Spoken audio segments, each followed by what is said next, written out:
and welcome to Across the Nanoverse. I'm Jill, and today we're diving into part 2 of the rose quartz story. Now, I filmed a video all about rose quartz, talking about why it's pink, its crystal structure, and even got into some of the more meaning behind the stones that humans have appreciated throughout the ages.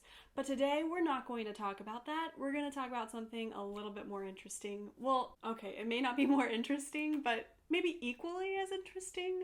We're going to talk about the journey that I took to film that video. Now, it's a little bit of an emotional roller coaster, so buckle in. Here we go. As I dug into the research on rose quartz, I found that researchers weren't really sure why rose quartz was pink until the early 2000s, which isn't very long ago. I would have thought we would have figured it out by now, or not even bother to look for that question in that much depth. The papers that I found that were published at Caltech were actually funded by grants from the White Rose Foundation and the National Science Foundation.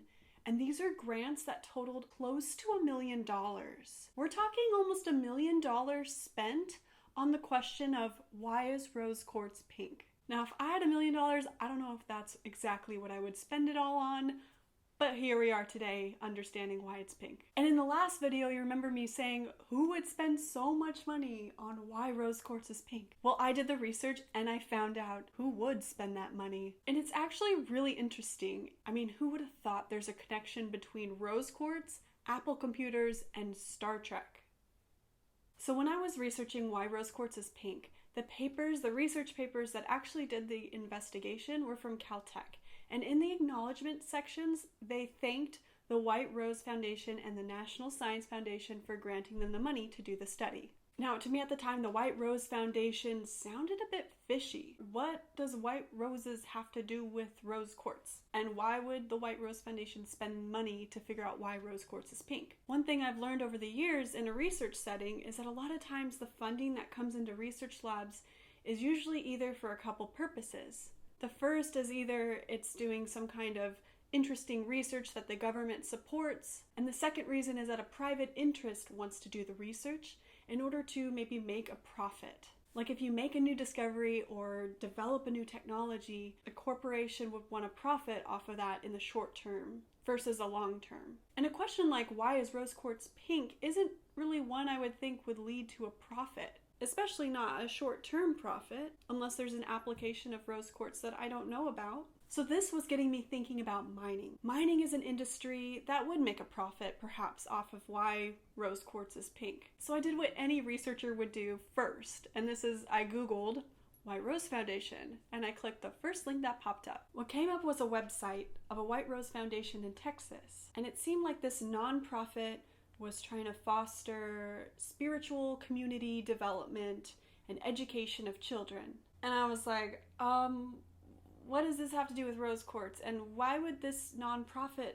fund this? Why would they spend almost $1 million to fund the research why rose quartz is pink? Something wasn't making sense. In the about page for the website, I found that the organization was led or directed by a woman, Elizabeth A. Hin. And I looked up who Elizabeth A. Hin is, and she's a spiritual teacher. She seems to teach spirituality to other spiritual leaders. So I'm like, okay, why is Beth Hin researching why rose quartz is pink? What does this have to do with her spiritual mission? Maybe she really was curious about rose quartz and needed this for her educational curriculum. Or maybe she just really loves the rock and has these questions about it that she wants to answer for herself and her own spiritual journey. So I had this question, who is Beth Hin? And I posted on my Instagram these stories of me going through this and looking at who is Beth Hin, and one of my friends texted me, #who is Beth Hin? So who is Beth Hin?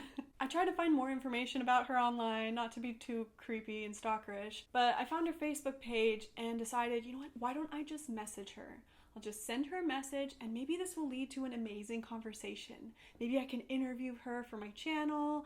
Maybe I can learn about why she's so interested in rose quartz. This is a great idea. So I sent her a message. It said something like, let's chat soon. I'm interested in your research on rose quartz. Love to talk. Thank you. And I sent that and I went, okay, great. I know what to do next. I'll just reach out to her, understand what this is all about, and continue on filming this video. The next day, after I messaged Beth Hin, I filmed the first part of this rose quartz video. And after I was done filming, I was so tired. I just leaned back in my bed and went on Instagram and started like scrolling. And then I was like, oh, you know what? Let me look up the White Rose Foundation on Instagram. Maybe it has an Instagram. Maybe Beth Hin has an Instagram. So it turns out there's multiple White Rose Foundations on Instagram. And that's when something dawned on me. Maybe the White Rose Foundation that I found on Google wasn't the right White Rose Foundation that funded this research at Caltech. I don't know why that didn't occur to me in the first place. So then I made a smarter Google search and I searched for White Rose Foundation, Caltech, rose quartz, something like that. And what popped up was a news release from the year 2001, the same year that the paper was published. And what this news release said told me everything I needed to know. It said, this White Rose Foundation, led by Michael Scott, funded this research. So I was like, oh, of course, Michael Scott from The Office. Like, of course, Dunder Mifflin, you know, paper, rose quartz. Yeah, no, I had no idea who Michael Scott was. So then I Googled White Rose Foundation, Michael Scott. It turns out Michael Scott is the former president of Apple Computers.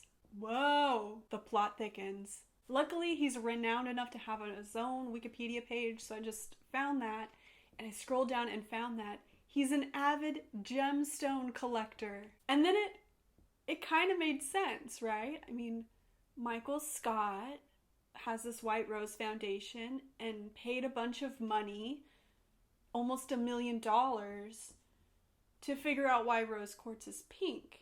And he's authored books on gemstone color. He must just be really interested in rose quartz. But I knew there was more.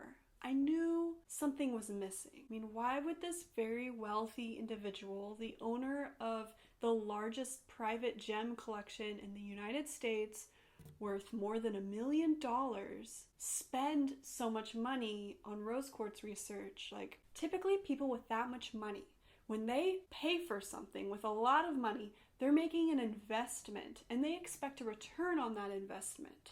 So that had me thinking, what was Michael Scott trying to make money from? Why would understanding why rose quartz pink make Michael Scott money? He could have been just really interested, but I kept following down this rabbit hole to figure out, why is he spending this much money on figuring out why rose quartz is pink? Just wait till you hear this. This is amazing. So I Googled more about Michael Scott and I found an interview from 2011.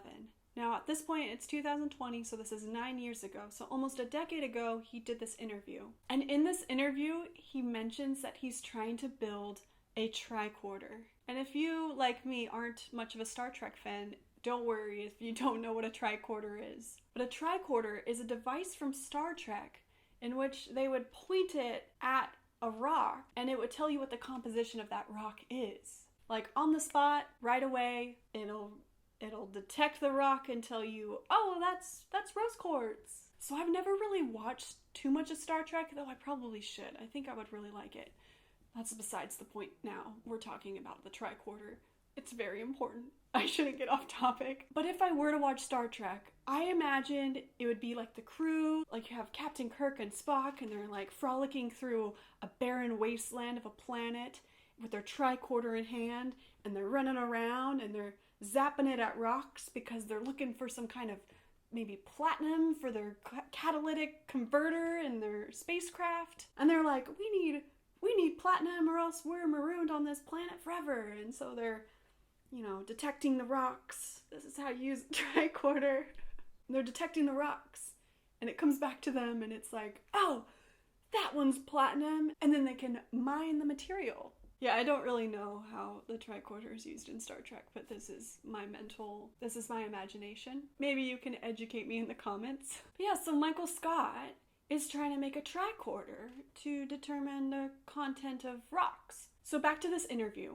Michael Scott said that the technology is there to detect the composition of rocks. But you don't just need the device, you don't just need the tricorder, You need a huge database of all the spectral information of all the minerals. So back to this interview of Michael Scott in 2011.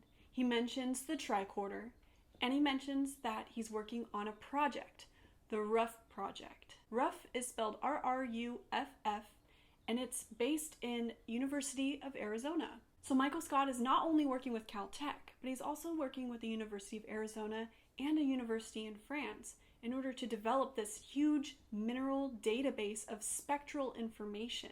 We're talking thousands of minerals. Like, how cool is that? Once I figured out all these puzzle pieces of, Michael Scott, the White Rose Foundation, he's developing the Tricorder, like, it all made sense to me. This is why somebody would spend close to $1 million to figure out why rose quartz is pink. And I know this Tricorder device, this device that could detect the spectral data of different stones, there's one similar to it in the Mars rover today. But today what probably happens with the Mars rover is, as it collects this spectral data from different stones and rocks that the rover comes across, it gets sent into maybe NASA JPL, where the scientists then have to analyze this information, as I do in my own lab. There isn't currently a huge database of all this information, and there's no system to automatically match up the spectral data to the different materials that are present. There are certain databases like that, like for X-ray diffractometry, there's databases that you can use to match up